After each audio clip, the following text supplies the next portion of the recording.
சித்த மருத்துவ பல்கலைக்கழக மசோதாவில் ஆளுநரின் பரிந்துரைகளை நிராகரிக்கும் தீர்மானம் சட்டப்பேரவையில் நிறைவேற்றப்பட்டுள்ளது.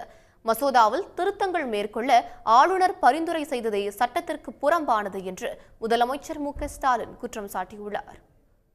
தமிழ்நாடு சித்த மருத்துவ பல்கலைக்கழக மசோதா நிதிச் சட்ட முன்வடிவு என்ற வகைப்பாட்டில் வருவதால் அதை பேரவையில் ஆய்வு செய்வதற்கு ஆளுநரின் பரிந்துரை பெறப்பட வேண்டும். அந்த வகையில் ஆளுநருக்கு அந்த மசோதா அனுப்பப்பட்ட நிலையில் அவர் வழக்கமான நடைமுறைகளை பின்பற்றாமல் சில சட்டப்பிரிவுகள் குறித்து தன்னுடைய கருத்தை தெரிவித்தார். மசோதா பேரவையில் நிறைவேற்றப்படும் போது தனது கருத்துக்கள் சட்டமன்ற உறுப்பினர்களின் கவனத்திற்கு கொண்டுவரப்பட வேண்டும் என்றும் ஆளுநர் அரசிடம் கூறியிருந்தார். இதுகுறித்து பேரவையில் பேசிய முதலமைச்சர் மு.க.ஸ்டாலின் ஆளுநரின் செயல் அரசியல் சட்டத்திற்கும் சட்டப்பேரவை விதிமுறை முரணானது என தெரிவித்தார்.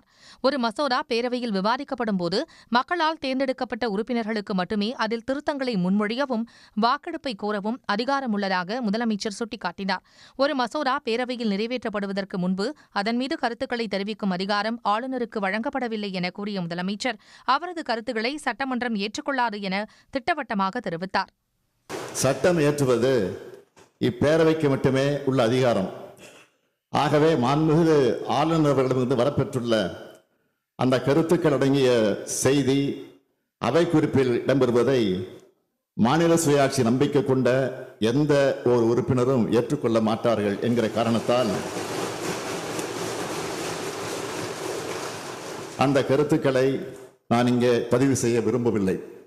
எனவே 2025ஆம் ஆண்டு தமிழ்நாடு சித்த மருத்துவ பல்கலைக்கழக சட்ட முன்வடிவை பேரவையில் ஆய்வு செய்வதற்கு மாண்புமிகு ஆளுநர் அவர் அனுப்பியுள்ள செய்தியில் மெசேஜ் இருக்கக்கூடிய அவரின் கருத்துக்கள் மற்றும் பேரவையின் மாண்பை குறைக்கக்கூடிய அந்த வார்த்தை அடங்கிய பகுதிகளை இப்பேரவை நிராகரிக்கிறது.